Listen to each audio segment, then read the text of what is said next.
В свят, в който мобилността често се приема за даденост, ние разглеждаме трансформиращото пътуване на хората в неравностойно положение. Добре дошли стъпка напред. Пространството на надежда, подкрепа и иновации. Потапяме се в откритията в сферата на здравето, разкривайки науката и технологията за тях. Споделяме вдъхновяващи истории на хора, които са превърнали превратностите във възможности. Заедно преодоляваме бариерите и посрещаме предизвикателствата стъпка по стъпка. Добре дошли в стъпка напред, където приветстваме всяка крачка от вашия успех. И помнете, че не става въпрос за дестинацията, а за вълнуващият път към нея.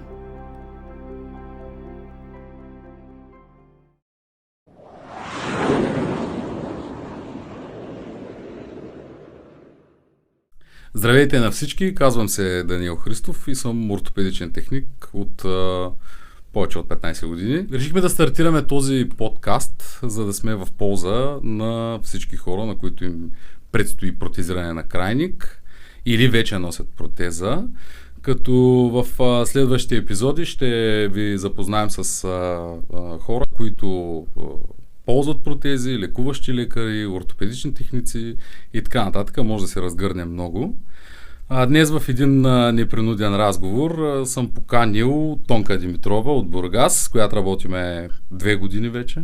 Да, Трета година работим, която е с подколянна протеза и при нея тя сама ще разкаже историята си и някои въпроси, които са доста интересни за аудитория, която има интерес към протезиране. Здравей! Добре е дошла във Варна.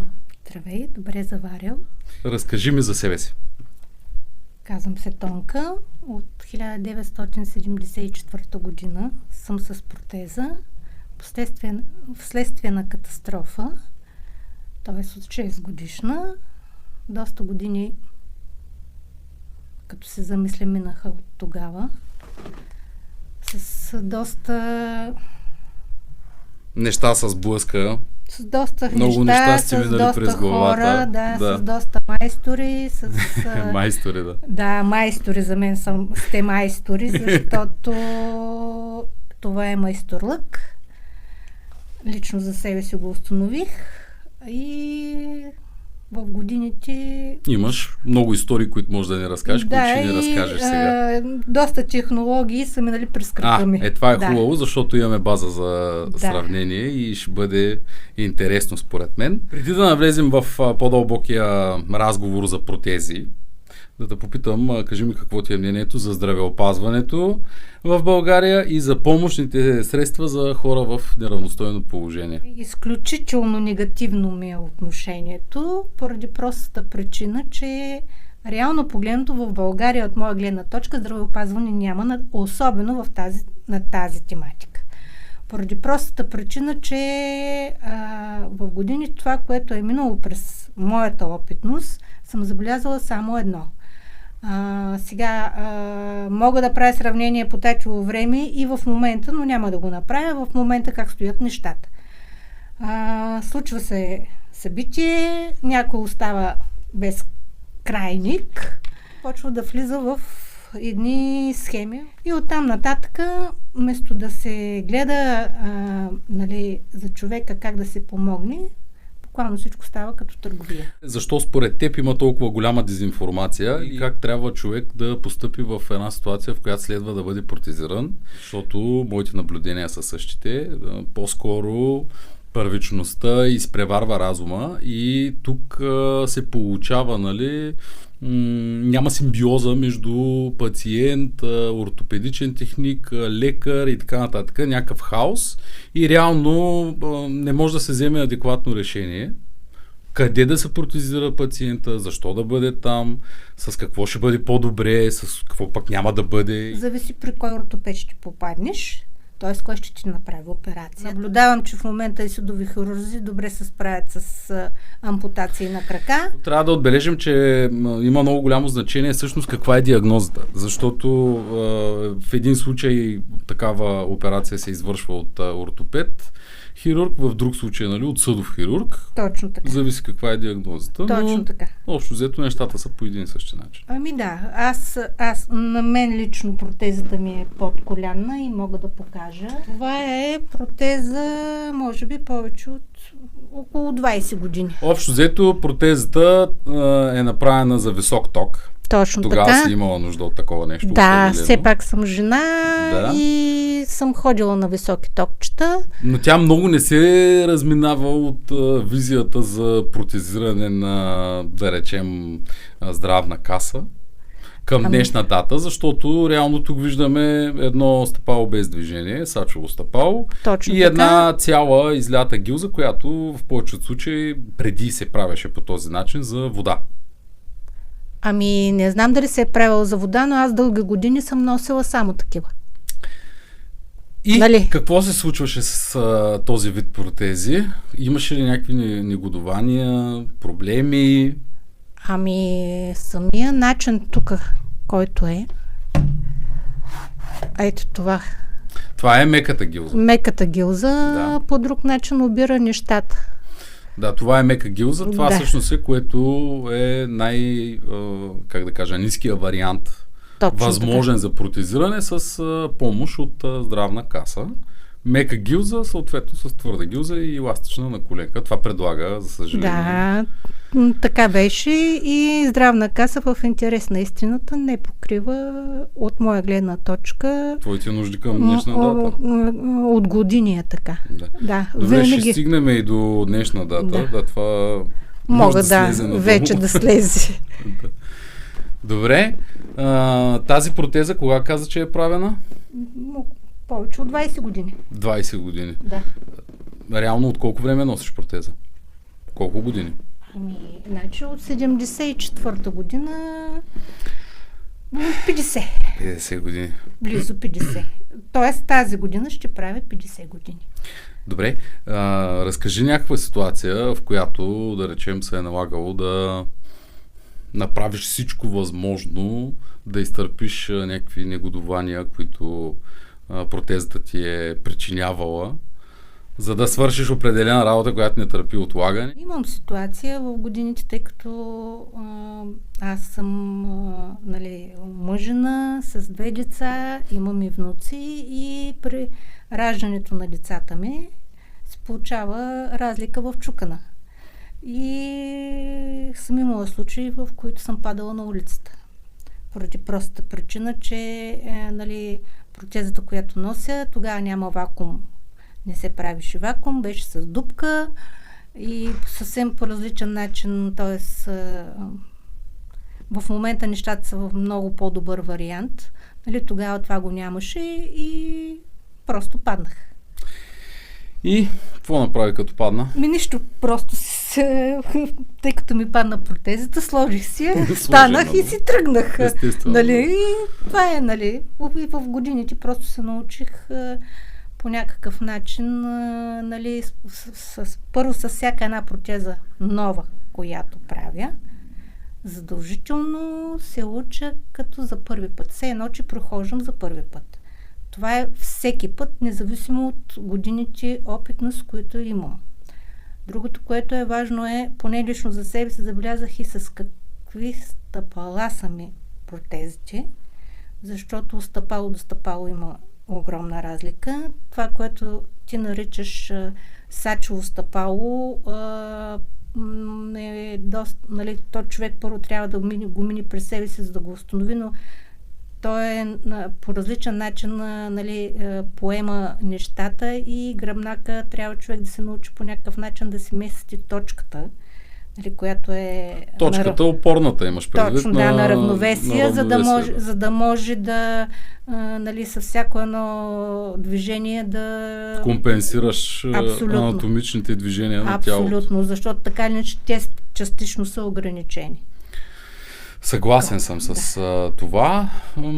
Сачовите стъпала имат и положителна в тях линия някаква, минимална естествено, и тя е, че много дълго време могат да изкарат, като без да бъдат сменяни, но все пак е индивидуално, зависи от човека колко ползва. Мога да поспоря, защото по тези последни стъпала, които имам, мисля, че тип динамични също почнаха да издържат. Вече технологията и начина на направение е съвсем различен и наистина, ако човек си ги пази, аз обичам да си пазя протезите, мога да кажа, че издържат повечко. А ти каза преди малко, че с всяка нова протеза, или гилза по-скоро. Да. Да, с всяка нова гилза, която вземеш те първа да пробваш да носиш, все едно ти е за първи път. Да. Да.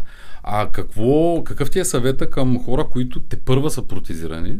Говориме в момента конкретно, нали, с подколянна протеза. Тоест, те за първи път слагат протеза, те първа трябва да се учат и забелязвам, поне в моята практика, че повечето хора очакват да сложат протезата. И да тръгнат. И в първия момент, първия ден-два, като не се получат нещата, естествено, нали, трябва да отбележа, че абсолютно трябва да е както трябва. Т.е. да няма убиване, да няма клатене в протезата и като цяло в кръка. Всичко трябва да е на ниво, но тук говорим чисто и просто за новопротезирани пациенти, които очакват първия ден да тръгнат, втория да са забравили. Така или иначе, самата ампутация сама по себе си е шок за тялото. Оттам нататък, когато тръгнеш да напасваш първата протеза, колкото и да искаме да бъде перфектно отстрани погледното, тя е нещото, което кара тялото да се учи, да свиква защото това е помощно средство. И самия мозък първоначално му трябва време и той да се настрои, че има нещо различно. Тоест, трябва време.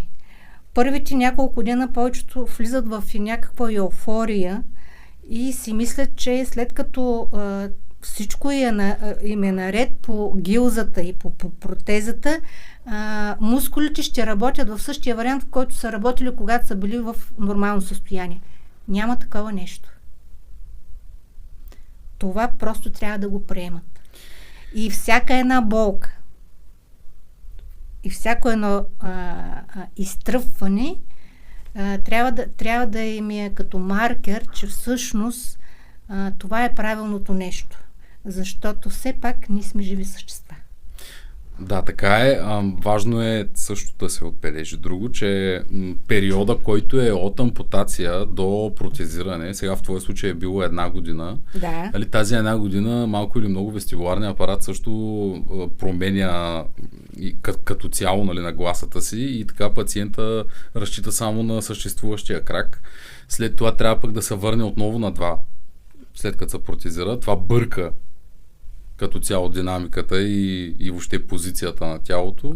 Така е. Така че това също е важен период, но трябва ли да се полагат грижи след ампутацията по оформяне на чукана преди първото протезиране? Тоест, след ампутация знаем всички, че има оток, който е на... Да, той трябва да мине. Така или иначе отока, ако не мине, дори да има оток, дори да има отток при протезирането, това означава, че на протезата ще и предстои корекция. Абсолютно, но все пак той трябва да бъде редуциран максимално преди първичното протезиране. Нали, при така? Всички положения. Аз затова казвам, че при мен е това, което се случи, макар че нали, на 6 години, аз в годините много малко примърдвах в килограми, докато при повечето пациентите, които в момента наблюдавам, нали, при тях има доста сериозно примърдване на килограмите, което означава, че при всички положения чукана се променя. Тоест той ще почне да ослабва. При по-едрите пациенти меката част меката тъкан, да. Меката тъкан почва да се смъква. Да. Реално погледнато, аз когато бях на 6 години, ми казаха, че ще ми предстои още една операция точно заради тая мека тъкан. По-скоро някаква ревизия на чукана. Точно така.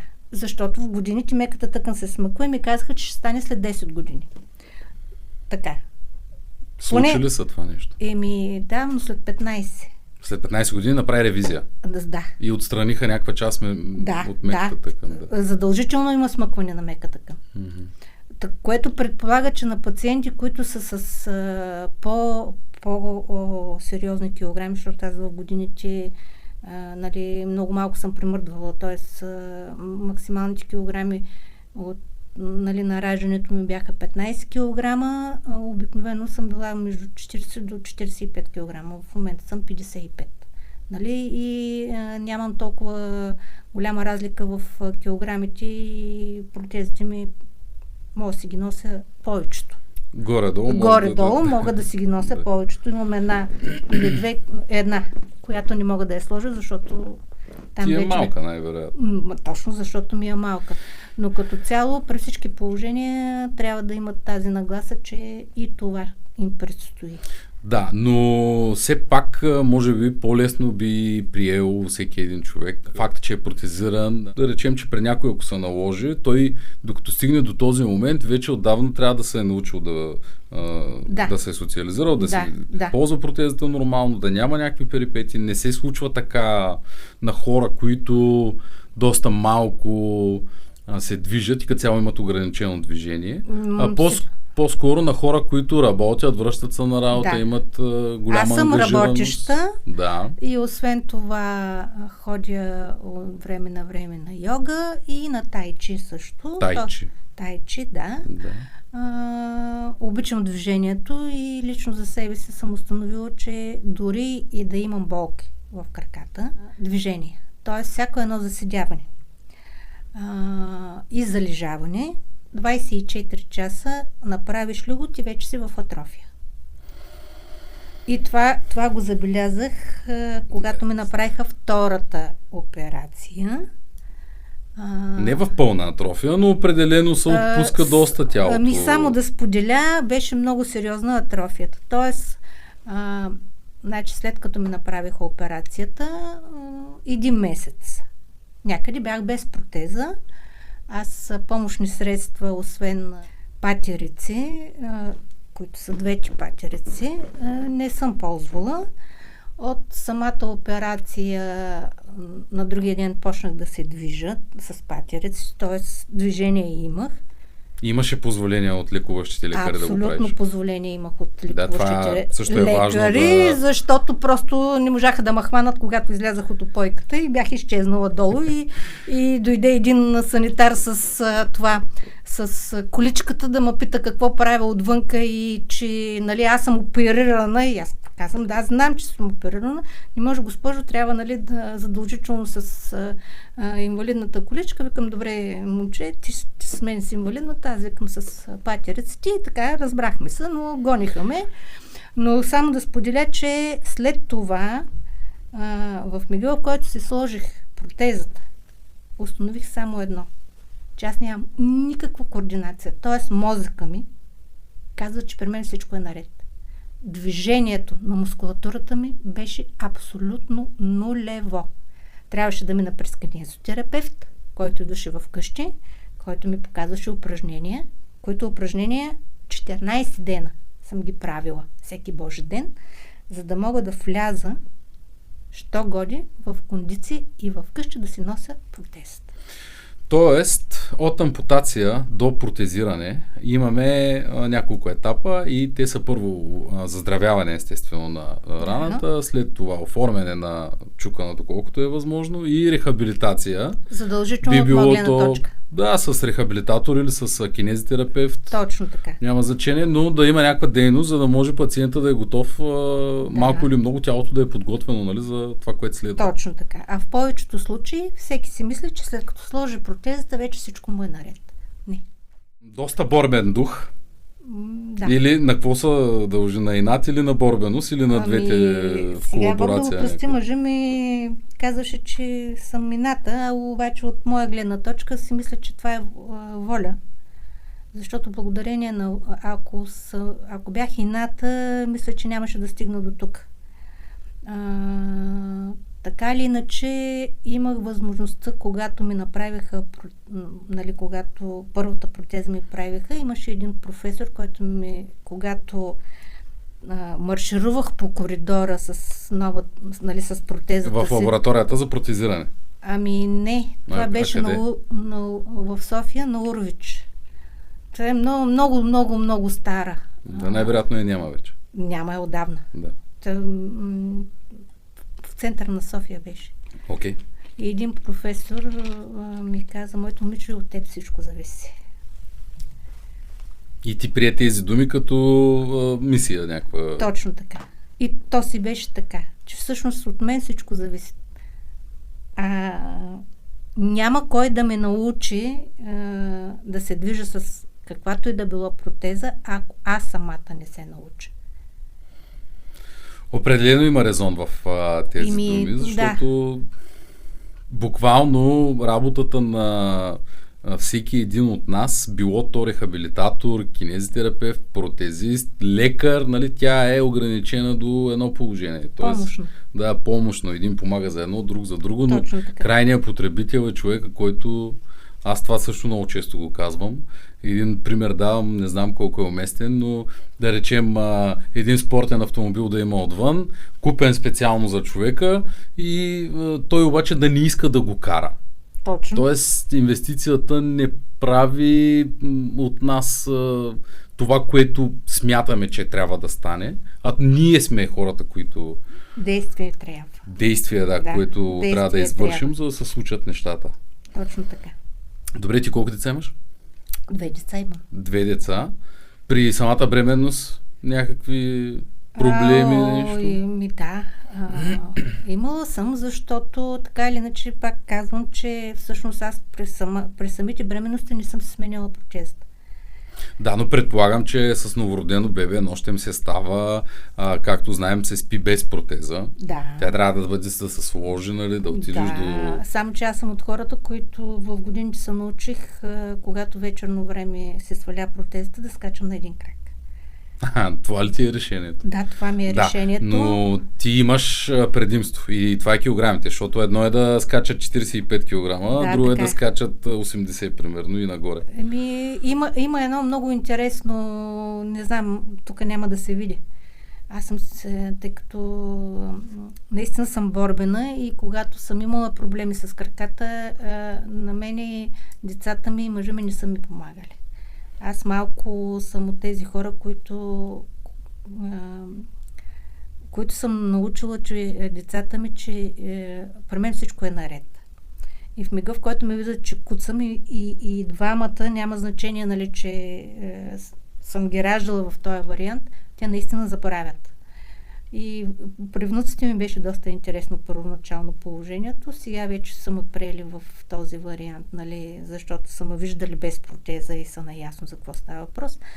Но така или иначе, пак казвам, че това, че ме боли, не означава, че не мога да се справям. Все пак ръцете ми са здрави. Да, но определено не трябва да даваме съвет, в който ако някой изпитва болка или има някакъв проблем, това не означава, че всичко е наред. Точно така, но все пак е хубаво да има движение. Може да е по-бавно, нали, според мен не трябва да бъде съпроводено с болка. Напротив, трябва да има някакъв комфорт и устойчивост. Съгласна съм. Но има моменти, в което ако има пренатоварване, 100% той при всички се явява. Реално не е нужно човек да има ампутация, за да има болка в крайниците. Нали? Това трябва също да се разбере.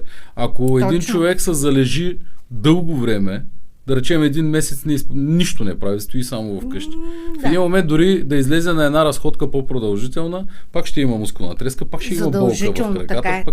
Така че... То си е чиста физиология. Аз това изобщо не искам да го коментирам, но като цяло на хората, които, нали, са протезирани, а пък на никой не пожелавам да им предстои, нали, протезиране, на тези, които в момента са с протези, мога само от личния си опит да им кажа това. Движете се. Независимо от това, че на моменти може да ви заболи. Просто движете се. Защото движението помага на болката да се разнесе. Но там има една малка такава и самата настройка на мозък. Тоест, когато така или иначе след ампутацията има едни такива фантомни болки. Точно така. Да, какво представляват? Болка или сърбеж или чувство, което реално се явява в ампутираната част от кръка. Да, тоест, аз съм падала по стълби, да. Но там се усеща. Да, точно поради тая причина, че Така. всъщност, особено, то се получи, като се събудих, то сутринта беше, състоянието, че ти си с два крака. И просто се стъпих на крака и паднах. Да. Това исках да кажа преди малко, защото нали, съвета за движение, естествено, той трябва да бъде изконтролиран и предварително премислен, за да не стават нали, злополуки, тъй като... И ми случват се. Да речем на прясно ампутиран крак, ако се стъпи или се падне, има възможност да се отвори операцията и така нататък. Хората трябва да имат предвид самосъхранението най-напред. Нали? Защото рехабилитацията тя не може да бъде реално в статично положение, т.е. в седнало или само прав, дори легнало положение, не е нужно нали, да има някакво разхождане напред-назад.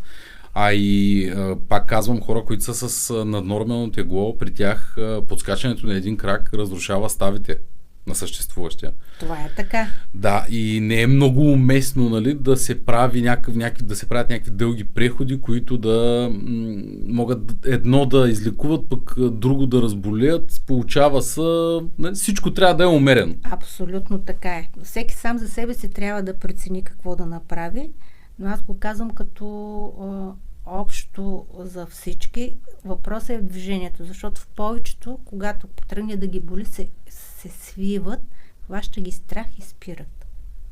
Заради това го казвам.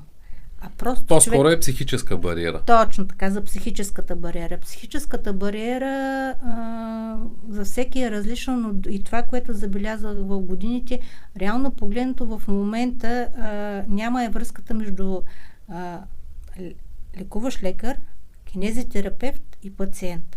Да, няма. И ортопедичен техник също. Да. Защото той пък е крайната... Точно така. Преди да дойде... Той е последната инстанция, както казвам аз.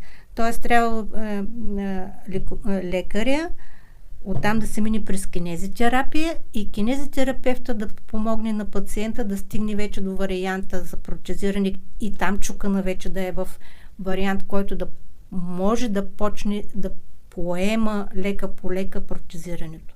Това нещо отдавна го няма. А имало ли го е преди, що му давно? Имаше го. Имало ли го е преди? Да, имаше го. По този път ли мина ти, когато се протезира? И лекуващия лекар, кинезитерапевта и ортопедичният техник тогава са били един екип. Точно така ли? Така, да. И те си разменят информация относно пациента. И аз, значи, месец и половина след катастрофата, около месец и половина бях само в болницата в Бургас. Оттам в София може би изкарах 2 или 3 месеца. Интересна информация, защото аз, както казах, се занимавам с протезиране повече от 15 години. Това нещо го няма отдавна. И това при мен не съществува. Няма. Никой не се интересува от мнението на протезиста относно, нали, протезирането на пациента, което... И затова мога да документирам. Едно звено за мен много важно, от гледна точка на това, че реално може да създадем един профил индивидуален, в който, пак казвам, да има колаборация, нали, между всички ни. Абсолютно, нали, да има рехабилитатор, да има... Точно така. Нали, аз съм била привилегирована, че все пак съм с пластмасова протеза. Аз това щях да кажа, че защото съм виждала дървени протези, нали, на мъже дървени протези, които начам да ти направят и като стъпиш 70-80 кг и с стъпало, което няма нищо общо с момента, нали, първите ми стъпала, аз на 6 месеца ги чупих.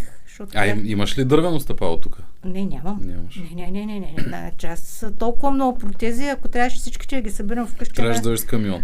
Да, зато и да имам си, нали, последните, които съм ги носила, но пак казвам, че тъй като в килограмите малко съм премърдвала, гилзи по-малко съм правила, повече стъпала. Си сменяла? Съм сменяла, защото стъпалата за мен бяха по-важни. И не издържаха, така? И да. Да. Всичко зависи, както казахме, от... Да, но технологии вече има невероятно. Да, има, ще стигнем и до тях. Да, защото все пак, нали, аз съм динамична личност и не ми попречи на първата протеза да накарам баба ми да се науча с всички да карам колело. В 8-ми класи ролкови кънки карах и така... Родителите ми ни купиха колело на сестра ми, защото, нали, аз да не карам, пък те не знаеха, че аз мога да карам колело и защо доста интересни неща. Така. Не ми пречи сега да бъда и шофьор, нали, да шофирам кола с автоматична скоростна кутия, макар че съм се учила на механична скоростна кутия, нали, да шофирам, така че в момента възможности са невероятни. Добре. Но наистина това пожелавам го и не само за мен, и за всички около мене да дойде времето, в което лекар, нали, рехабилитатор, кинезитерапевт и майстор, както казвам аз. Ортопедичен техник? Да, това за мен. Майстора, добре, защото то си е майсторлът, пак казвам. Всичките да работят в екип, защото екипната работа е най-важна. И тогава всичко ще бъде наред. Всъщност в някои европейски страни комисията по отпускане на помощни средства е създадена от лекар, няколко естествено, и ортопедичен техник задължително присъства. Като там съответно се изказва мнение от ортопедичния техник, защо единият компонент е подходящ, а другия не, защо трябва да е по този начин, а не така. И държавата реално по индивидуална оценка отпуска нужните средства, без значение, нали, от сумата, за да може да се покрият нуждите на ползвателя. А при нас всичко е равно. А при нас е абсолютно равно, да.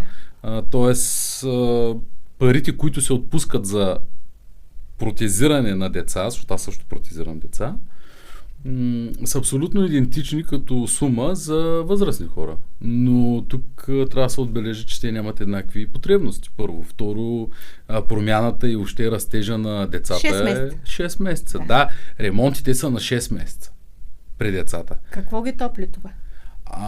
Че могат да ползват същата сума просто на половин година. Само това ги топли, но тя като цяло, да речем подколянна протеза, сумата е около 750 евро. Което за 750 евро за кое по-напред? Трябва да се направи нещо качествено. Аз се въздържам от коментар, да. По-скоро трябва да има коментар. Там мога да изригна, защото за мен държавата ни просто е мащиха. Нали, едни пари се взимат по здравна каса, нали, и точно заради тая уравновиловка сме на това положение. Ако има и синхронизация в самите комисии, това, което казваш ти, нали, да има човек, който има необходимата компетенция. Само, че са ЛКК комисиите, които правят протокола. Комисията е за пенсия. Точно така. Да. Малко ги обърках тук нещата. Така е ЛКК комисиите, но там няма хора, които са компетентни. Няма. Там са само лекари. И оттам нататък тръгват едни неща. Трябва ли според теб лекарите да знаят всички видове протези, всички възможни конфигурации? Мисля, че не това им е работата. Трябва или не трябва? Не трябва. Разбира се, че не трябва. Кой за каквото е учил? Аз съм абсолютно подкрепям същото мнение, защото в крайна сметка индивидуално помощно средство за мен това наименование означава конкретно индивидуално. Ние сме всички сме индивиди. Реално и ние имаме разграфено подколянна, частична силиконова, бедрена, подлакетна ръка, надлакетна ръка. Да. Дори някои липсват, има доста, които липсват. Лекарите нямат възможност дори да действат така, както не можеш да влезеш в определена категория, защото просто не е вкарано в ценоразписа. Как един пациент или близки да постъпят, когато идва ред за протезиране? От какво да се интересуват, каква информация да търсят, как да въобще да се синхронизират с системата?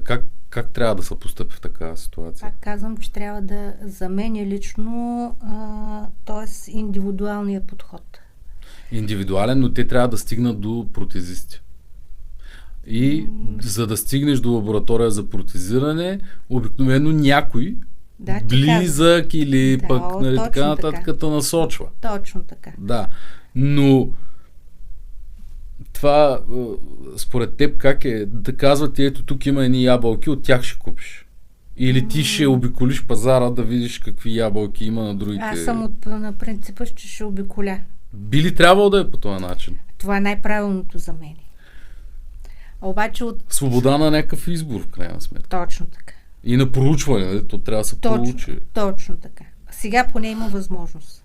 Абсолютно има възможност, да. Нали, пак го казвам от това, което съм минала, нали, имаш един период, който нямаш възможност. Ти просто отиваш на точното определеното място. В момента има възможност. Така че всеки сам за себе си трябва да реши и да прецени къде е най-добре. И другото, което е, винаги да пробва. Тоест да не слуша само отстрани кой какво му казва. Хубаво е понякога да се слушаме в собственото си вътрешно чувство, къде е най-добре. В шесто чувство. Да. Нали, някой си мисля, че го няма, аз лично винаги съм се слушала. Всеки го има, няма. Да, някой не си го признава така или иначе, но в момента има възможности. Аз съм била където ме дръпне. И добре. Това съм го правила в годините и знам, че работи. Така, тук последната протеза, предпоследната реално, защото в момента си с тази, която ти е последна. Предпоследната тук ли е? Тук е. Изведи я да я погледнем набързо. Така само да покажа. Това е протеза, която ми е направена специално за баня. Да, тя е идентична с тази за тока. Да, това е сачово стъпало, което абсолютно никакво движение няма. И ето аз съм слагала 10 пъти. Само да покажа. Царица съм. Вече е свършил. Да. Добре. Нали? А в солена вода ползвана ли? В солена вода... Или само в хлорирана? Мисля, че съм влизала един път. Един път? Обикновено. Да. Обикновено тези, които са сачови, ние препоръчваме да се слагат обувки за камъни. Да няма босо стъпване на пясък, на камъчета и така нататък. Да, с джапанки ги нося, а това е... Всъщност това е гилзата, не е стъпалото. Последното. Това ли е последната? Това... Гилза. Не, гилзата, последната... Не е тук. Това е предпоследната. Добре. Последната е на мене. Добре. Това е специално стъпало, което с него тук има... Контролира се ъгъла, който е нужен за ток. Точно така. Той е чохъл. Това аз му казвам чохъл, добре. който той е чохъл е сменен. Шил. Не знам какво е. Добре. Иначе вече виж хубави ги правят. Тук чак имам венички, всичко, да. Така че имам. Не е като да нямам, но последната определено си ми е най-доброто, което е малко сложно ми е. Дай сега да стигнем, ще стигнем до нея. Мога да я покажа с удоволствие. Сега ще дигнеш, да. Кажи за предпоследната, тази, която не е тук. Какво не ти достигна в нея? Аз съм от хората, които първо, че много обичам новите неща и като чуя за нещо ново и... Си готова да влезеш в боя. Да, готова съм да си го поискам. Да. Няма значение какво ще ми коства. Така че... Какво не ти достигна? В гилзата просто имах ограничения в самата гилза, тъй като повечето виждате, че самите гилзи са стационарен, т.е. кълъпни. Да. Там премърдването в зависимост от това как ти е направена. Тоест тялото колко ще поддаде на огъване. Точно така. А в деня, в рамките на 24 часа, ние си сменяме размерите. Абсолютно. Да. И на нормалните крака. Дори сезонно абсолютно се менят. Точно така. От сутринта до вечерта може да стигнеш до 2 см разлика. Да, абсолютно. Да. Дори хора, които правят хемодиализа, при тях е много чувствително. След хемодиализа толкова се смъква обема, че Компенсацията може да достигне до между 5 и 10 чорапа. Това няма точен критерий. Така че е меним определено обема количество вода, което е в тялото. Точно така. И за това в мига, в който чух за нещо новичко, да, и аз лично реших, че просто... В случая то не е много ново, но просто... Ново е за мен. Да, но ние го интегрираме доколкото е възможно. Не знам дали може да се види на камерата. Ако искаш, вдигни кръка нагоре. Ами не, аз просто... Или я се свали, да. Не знам. Не, няма да се види така. Не. Аха, тя е от това, добре. Не се вижда. Добре, ще го разкажем. Да. По-скоро той е един механизъм, който е като върток. Като върток на печка. Да, копченци, наляво и надясно. И каква му е функцията? Мога да си регулирам доколко да ме притиска. Да. И да освобождавам. Можеш да регулираш чрез механизма колко силен да е натиска в входния пръстен и как протезата най-добре застава на кръка, без да е прекалено стегнато или да е прекалено свободно. Да, и също има и може да е в милиметри до сантиметър. Точно така, да. Това също оказва голямо влияние. Поне лично на мен ми оказва огромно влияние. Аз откакто съм с този тип протез, все едно, че състоянието ми, че цял живот само това съм носила. А колко време реално я носиш? Мисля, че нямам 1 месец. И аз така мисля. Даже мисля, че не знам дали има 2 седмици. Няма. Май 2 седмици. 2 седмици точно. На 2 април. Днеска сме 13. И хубаво иди. За 11 ден. Да. Добре, но то за 11 дни, то реално човек за половин ден може да разбере. Особено с твоя стаж. С моя стаж, в мига, в който сложих, вече бях аз го разбрах. Да. Добре, аз да обясня малко. Самата гилза е с флексибилна гилза. Имаме силиконна вакуум и външна твърда гилза, която може да регулира обема в входния пръстен. Ние сме освободили задния борд, за да има възможност изпълняването на йога движения и тайчи, което... Яни, разкажи съвсем накратко. Вау! Съвсем накратко какво е тайчи? Накратко той е по-скоро... Това са движения изключително плавни под формата на...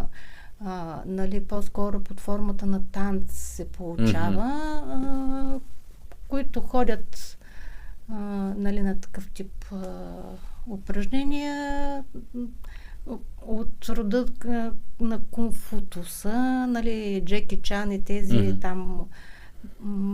Предполагам, че там също има голямо огъване, клякане има. И трябва да е освободен кръка, доколкото е възможно, пък да не пада, да стои здраво. Да, и координация също, когато тръгнеш да... Аз от години ми е мечтата, се умях да го направя, всъщност да се стъпя на левия крак и да се вдигне десния. Тоест да застанеш на протезата. Точно така. Да, без да се придържаш към нищо. Абсолютно. Сега вече мога да го правя. Можеш да го правиш? Мога да го правя, да. Може да е малко но мога Времетраене, но мога. Според мен това зависи и от някакъв тренинг, може би. Не съвсем. Тоест няма да можеш да увеличиш обема за напред, така ли? Тоест да застанеш на протезата и да стоиш, да речем, 10 секунди. Мога. Ще можеш с практика. Да, при всички положения. Естествено, да. Но като цяло наистина се зависи от материала. Тоест, сега аз... Да имаш възможност просто да изместваш кръка, така че той да не е стационар на пода, т.е. да се движи заедно с теб. Точно за да така. запазиш баланса. Точно. Иначе трябва да заковем за... Аз мога и аз. Време на време така и до стена, така. Имам къде да се подпирам, ако реша, но аз просто не го искам. Искам се да си... Тоест максимално движенията, които вие нормалните ги правите, и аз където мога да ги правя. Аз не поставям такива знаменатели, за мен всички са еднакви. То е така, но все пак... Не познавам доста хора, които всъщност нямат загуба на крайник и не могат да застанат на един крак. Така че може, това но не зависи точно от Да, може да е така, но аз така съм си го поставила като лека цел и си ходя към това. Стремиш се да я достигнеш. Да. Да. Коства ли ти много това или? Или по-скоро ти е хубаво да си поставиш? Хубаво ме. Хубаво ти е? Да, хубаво ме, защото в крайна сметка ние сме живи хора. Да, осмисляш? Осмислям се нещата. За мен движението е живот. Независимо от това, че съм с крак и половина, нали, за мен движението е живот. Тоест, това не е... искам да разберат всички, че това, че физиологично съм по-различна от другите, не означава, че някои неща ги не мога. Абсолютно съм съгласен. Няма такъв вариант, в който да има въобще разграничение между... Да. Времената са такива, че вече разграничение няма. Беше времето, когато, нали, не сочиха с пръстите за нас различните, сега това е вече много различно. И живеем в благодатни времена, защото имаме невероятни възможности. Хубаво е да се възползваме от тях. Да се надяваме, че се продължи така. Аз си го искам, значи да. Да. Добре, искаш ли нещо да добавиш към края? Искам да благодаря, че живота ме срещна с теб, за да мога, нали, да изпитам удоволствието от новите неща на практика. Благодаря за което, трогнат съм, но не мисля, че съм единствената причина да си щастлива. Според мен това, което имаш заложено като дарба е мотивацията ти, която според мен е безгранична. Ние само помагаме да намериш правилния път, по-скоро чрез някакви иновации, отколкото... Но това пак е нещо. Да.